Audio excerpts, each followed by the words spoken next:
Hello friends, आपके लिए मैं फिर एक बार मॉडल पेपर लेकर आ गया हूँ हिंदी का। देखिएगा क्लास 10 का ये हिंदी का मॉडल पेपर है जो इस 2024 में हमारा एग्जाम होने वाला है। इसमें से मॉडल पेपर में से 60% तक क्या है क्वेश्चन हमारा आएगा ही आएगा, एकदम ये मेरा गारंटी के साथ है। ठीक है, तो इस वीडियो में हम लोग जानेंगे किस तरह से हिंदी का पेपर में हम लोग ज़्यादा से ज़्यादा नंबर क्या करें, गेन कर सकें। तो चलिए, तो देखिएगा हम लोग क्या है, हमारा सबसे पहले हमारा आएगा बहुविकल्पीय प्रश्न।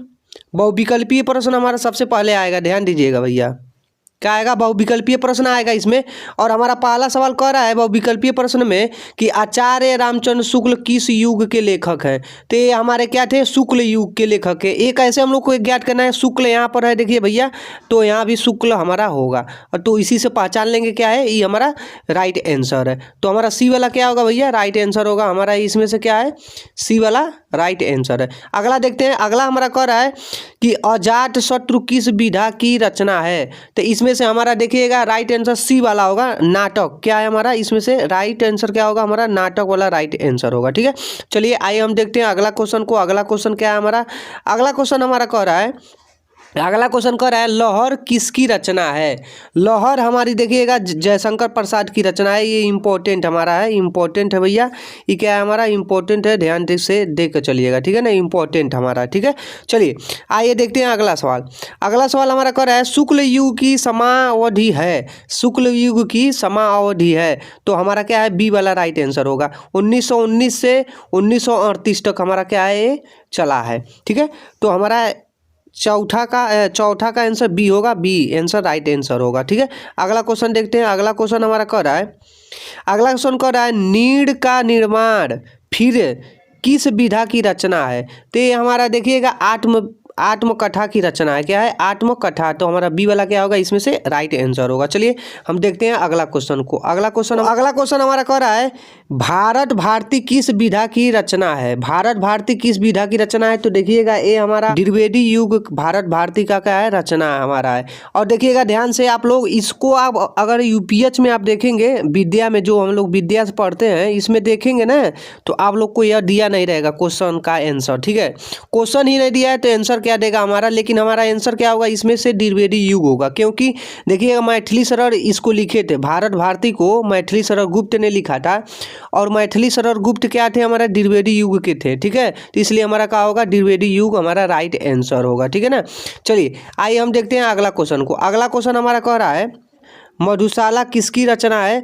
तो देखिएगा इसमें से हमारा राइट आंसर होगा हरिवंश राय बच्चन, हमारा क्या है, राइट आंसर है, सी वाला हमारा राइट आंसर होगा। ठीक है, ये देखिएगा इसमें हमारा 60% तक पूछेगा भैया, 60% तक हमारा इसमें से क्वेश्चन पूछ सकता है, ध्यान से देख कर चलिएगा।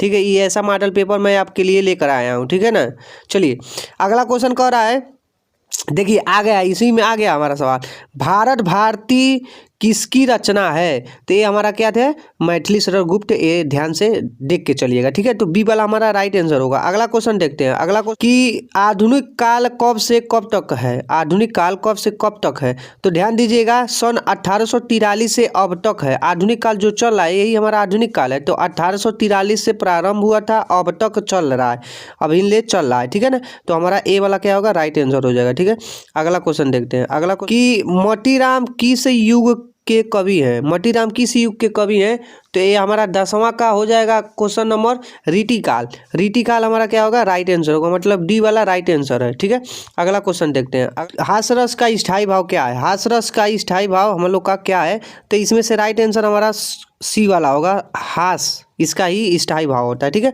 तो अगला क्वेश्चन देख लेते हैं। अगला क्वेश्चन सोहत ओढ़े पीठ पट श्याम सलोनी घाट मनो नीलमणि शैल पर आपट पर्यो प्रकाश उपयुक्त पंक्ति में कौन सा अलंकार है। तो यहाँ देखिएगा ये उत्प्रेक्षक अलंकार है। क्या है, उत्प्रेक्षक अलंकार हमारा राइट आंसर होगा यहाँ पर। ठीक है, तो हमारा 12 का बी बना राइट आंसर होगा। देखिएगा मैं एक और मॉडल पेपर आप लोग के लिए बनाया हूँ। मॉडल पेपर अगर वो लोग नहीं देखे हैं आप जो, तो जा करके उसको पहले देखिए, फिर इसको देखेंगे तो बहुत ही अच्छा लगेगा आपको। ठीक है, तो चलिए अगला हम देखते हैं। रोला छंद में कितने चरण होते हैं। रोला छंद में 4 चरण होते हैं। ध्यान दीजिएगा, ये बहुत ही इंपॉर्टेंट है भैया, 4 चरण होते हैं। सी वाला हमारा राइट आंसर होगा। ठीक है, इसको ध्यान से देख के चलिएगा। ठीक है, अगला क्वेश्चन देखते हैं। अगला क्वेश्चन कि आकर्षण शब्द किस उपसर्ग का प्रयोग किया गया? आकर्षण शब्द में किस उपसर्ग का प्रयोग किया? उपसर्ग मतलब आगे जो लगाया जाता है, तो इसमें आ शब्द क्या हुआ है, लगा हुआ है, ठीक है ना। तो आ शब्द हमारा क्या है, इसमें से डी वाला राइट आंसर होगा, ठीक है। अगला देखते हैं, अगला हमारा क्या कह रहा है, अगला कह रहा है प्रत्यय के कितने भेद होते हैं? तो 15 वाला हमारा 2 हो जाएगा, क्या है 2 वाला हमारा राइट आंसर होगा, ठीक है, ध्यान से देखिएगा। अगला क्वेश्चन हमारा कह रहा है कौन सा समास है? पीताम्बर में हमारा कर्म धारक समास है, क्या है, ए वाला हमारा राइट आंसर होगा, कर्म धारक हमारा राइट आंसर होगा, ठीक है। अगला क्वेश्चन देखते हैं, अगला क्वेश्चन कह रहा है कि अच्छी का तद्भव शब्द क्या है? अच्छी का तद्भव शब्द क्या है हमारा? आँख होता है, क्या होता है, आँख होता है। ध्यान से इसको देख के चलिए, यो हमारा क्या है, इंपॉर्टेंट है, इसको ध्यान दीजिएगा, इंपॉर्टेंट हमारा, ठीक है ना, इसको ध्यान से देख के चलिएगा, ठीक है। अगला हमारा है 18 नंबर, यड़ संधि का सूत्र है, तो यड़ संधि का सूत्र हमारा सी वाला होगा, कह रहा है इको रची, ये हमारा क्या है, सूत्र होता है यड़ संधि के, ठीक है।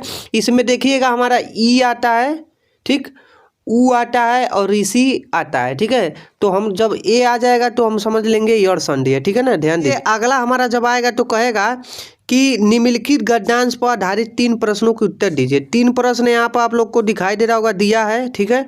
और हमारा कह रहा है कि इसको पढ़ना है और हमको उत्तर देना है। तो देखिएगा कैसे हम लोग देंगे, पहले हम लोग इसको ध्यान से पढ़ लेंगे, ठीक है, उसके बाद एक एक क्वेश्चन का हम लोग उत्तर देंगे। तो कह रहा है हमारा प्रश्न नंबर पहला, उपयुक्त गद्यांश का संदर्भ लिखिए। संदर्भ कैसे लिखना है आप लोग को मैं बता दे रहा हूँ, सुन लीजिएगा ध्यान से। कॉपी कलम अगर लेकर बैठे हो, नहीं बैठे हो तो बैठ जाइए, क्योंकि यहाँ से लिखने वाला हमारा आ जाएगा। तो इसमें हम लोग कैसे लिखेंगे, देखिए ध्यान से।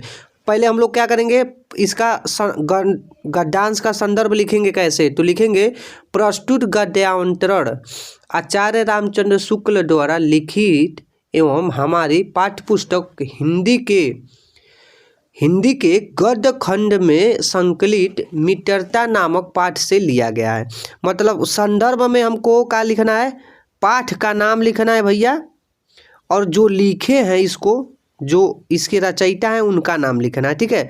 यही हमारा क्या होता है, संदर्भ होता है। तो आप लोग को शायद समझ में आ गया होगा, नहीं समझ में आया तो क्या कीजिए, आप वीडियो को फिर से पीछे करके आप लोग सुन सकते हैं क्या मैंने बोला है, ठीक है। अगला देखते हैं, गद्यांश के रेखांकित अंश की व्याख्या कीजिए। तो जितना भी हमारा यहाँ पर जो हमारा ये लाइन खींचा गया ना भैया, यही रेखांकित अंश है, क्या है, रेखांकित अंश है। इसी को हमको क्या करना है, यहाँ तक अनुवाद करके यहाँ पर बताना है, व्याख्या करना है। तो व्याख्या कैसे किया जाता है, ध्यान दीजिएगा। ऐसे इसी को बढ़ा चढ़ा के लिखा जाता है। कह रहा है यह कोई बात नहीं है कि एक स्वभाव और रुचि के लोगों में ही मित्रता हो सकती है। तो इसको ऐसे लिख सकते हैं आप, मित्रता केवल ऐसे लोगों से नहीं हो सकती है जिसमें स्वभाव और रुचि के लोग हों, या तो उसमें ऐसे भी हो सकता है मित्र जिनके पास स्वभाव और रुचि न हो, उनसे भी मित्र हम लोग का हो सकता है। ऐसे ही बढ़ा चढ़ा के आपको जैसे आपको अच्छा लगता हो लिख लेते हैं, ठीक है। अब देखते हैं तीसरा नंबर क्वेश्चन को। कह रहा है लेखक के अनुसार समाज में विभिन्नता देखकर लोग एक दूसरे की ओर क्यों आकर्षित होते हैं? तो ये देखिएगा हमारा क्या है, या तो हमारा क्या है, ये हम लोग बहुत बली हो, ठीक है, या तो हम लोग बहुत बली हो, धीर हो, उत्साही हो, तो हम लोग क्या हो, बहुत ही बुद्धिमान हो, तो लोग देख करके क्या होते हैं, एक दूसरे से आकर्षित होते हैं। ऐसे आप लोग लिख सकते हैं इसमें से पढ़ के। इसी सभी गद्यांश, ये जितना भी गद्यांश दिया इसी में से हमको पढ़ के इसका उत्तर देना है, ठीक है। इतना तो आप लोग को समझ में शायद आ गया होगा। या तो आप लोग को ऊपर वाला नहीं आ रहा है तो क्या करेंगे आप, कह के यहाँ पर हम लोग का दिया गया है तो इसको हम लोग कर सकते हैं, आप लोग को अगर न आता हो तब। लेकिन पहला जो होता है बहुत आसान होता है। और ध्यान दीजिएगा मित्रता से हमारा बहुत पूछता है, क्या आपको ध्यान से पढ़ के हमको चलना है, ठीक है। चलिए अगला देखते हैं।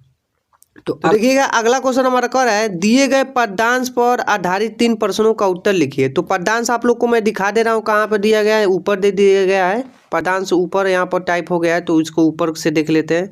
तो देखिएगा कैसे है, हमारा कह रहा है चरर कमल बंधु हरिराई जाकी कृपया पंगुगिरी ले है, अंधे को सब कुछ दर्शाई बहिरन सुन गुंग पुनि बोले, रंग चले फिर छह धराएं सूरदास स्वामी और करुणामय, बार बार बंधु तिहि पाई।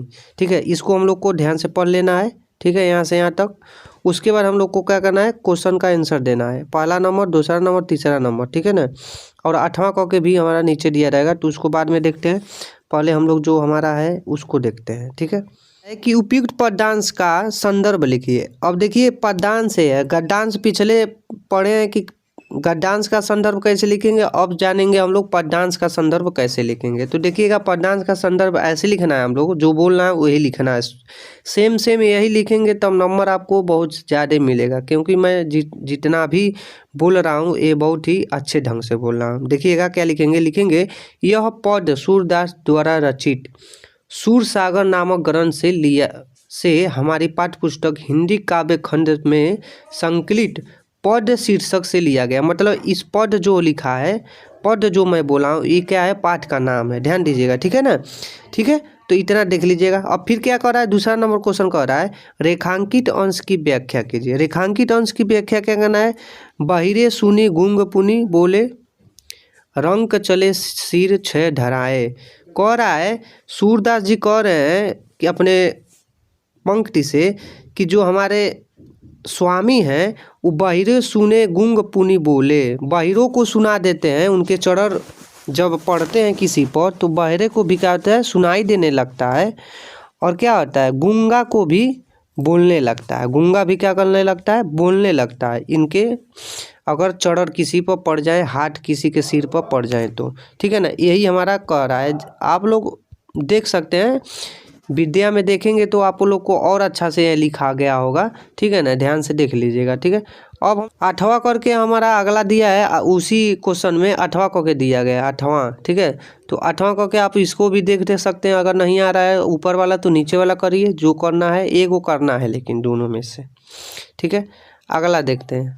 अगला क्वेश्चन हमारा है कि दिए गए संस्कृत गद्यांश में किसी एक का संदर्भ सहित हिंदी में अनुवाद कीजिए। ठीक है ना, तो देखिएगा हिंदी में अनुवाद कैसे हम लोग करेंगे, ध्यान से देख के चलिएगा।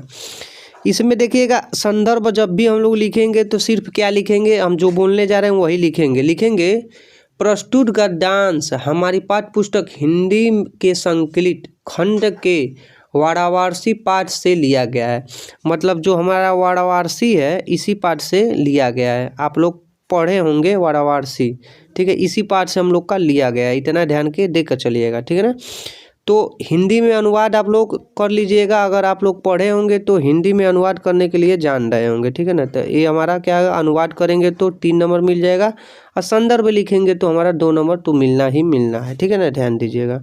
चलिए, या तो आप 8वां करके इसको लिख सकते हैं, नहीं आ रहा है तो। ठीक है, देखिएगा अगला कह रहा है दिए गए संस्कृत पद्यांश में किसी एक का संदर्भ सहित अनुवाद में अनुवाद कीजिए। ठीक है, हिंदी में अनुवाद करिए। देखिए ऊपर वाला जो संस्कृत था वो गद्यांश था, अब नीचे वाला जो संस्कृत वो पद्यांश है। ठीक है ना, तो पहले तो हमको संदर्भ लिखना है भैया। इसमें क्या लिखना है, पहले हम लोग को संदर्भ लिखना है। तो संदर्भ कैसे लिखेंगे, संदर्भ हम इष्ट लिखेंगे, जो बोलने जा रहे हैं वही संदर्भ हम लोग सिर्फ लिखेंगे प्रस्तुत श्लोक हमारी पाठ्य पुस्तक हिंदी के संस्कृत खंड के जीवन सूत्राणी पाठ से लिया गया है। ठीक है ना, ये जो हमारा पाठ है इका कहाँ से लिया गया है हमारा, तो हमारा लिया गया है इसमें जीवन सूत्राणु पाठ से लिया गया। संदर्भ ये हमारा 2 नंबर क्या आ गया, इसमें मिल गया। ठीक है, संदर्भ लिखते हुए अब हिंदी में अनुवाद इसका जब करेंगे, आप लोग पद्यांश जब पढ़े होंगे, इसमें आया होगा हमारा पद्यांश जब पढ़े होंगे संस्कृत में, तो इसका जब हम लोग हिंदी लिखेंगे तो 3 नंबर इस पर मिल जाएगा। ठीक है ना, ध्यान से देख के चलिएगा। देखिएगा 8वां क के भी दिया गया है। अगला हमारा क्या है, 8वां क के भी दिया गया। अगर नहीं ऊपर वाला आ रहा है तो नीचे वाला आप लोग कर लेंगे। ठीक है, अगला हमारा कर रहा है अपने पठित खंडकाव्य के आधार पर निम्नलिखित प्रश्नों में से किसी एक का उत्तर दीजिए। ठीक है ना, तो हमको किसी एक का उत्तर देना है। अब हम लोग को ये डिसाइड करना पड़ेगा यहाँ पर खंडकाव्य में कि हम लोग किस जिले के हैं, क्या है, किस जिले के हम लोग हैं। अब हमारा जिला जो होगा उसके अलग अलग यहाँ पर खंडकाव्य हमारा दिया रहेगा। ठीक है ना, ध्यान दीजिएगा, अलग अलग हमारा क्या रहेगा, खंडकाव्य दिया रहेगा। आप लोग ध्यान से देखिएगा। अगला हम लोग बहुत ही इम्पोर्टेंट पर आते हैं। इम्पोर्टेंट क्वेश्चन है हमारा, कह रहा है दिए गए लेखकों में से किसी एक का जीवन परिचय लिखते हुए उनकी प्रमुख रचनाओं का उल्लेख कीजिए। ठीक है ना, रचनाओं का मैं बता दे रहा हूँ, डॉक्टर राजेंद्र प्रसाद और रामचंद्र शुक्ल इसमें सबसे इम्पोर्टेंट दोनों हैं। तो किसी का भी हम लोग कैसे जीवन परिचय पॉइंट बाय पॉइंट लिखेंगे तो अच्छा नंबर मिलेगा। तो देखिए कैसे लिखेंगे, पहले हम लोग क्या लिखें, मान लीजिए हम राजेंद्र प्रसाद का लिख रहे हैं तो पहले इनका जन्म लिखिए, ठीक है। अब किस स्थान पर हुआ था उनका जन्म ये लिख लीजिए। फिर लिखिए आप कि इनके मम्मी पापा का क्या नाम था, ठीक है। उसके बाद लिखिए कहाँ से ये पढ़े थे, ठीक है, और कहाँ तक पढ़े थे, और उसने इन्होंने पढ़ के क्या क्या हासिल किया था, इसको लिख लीजिए, ठीक।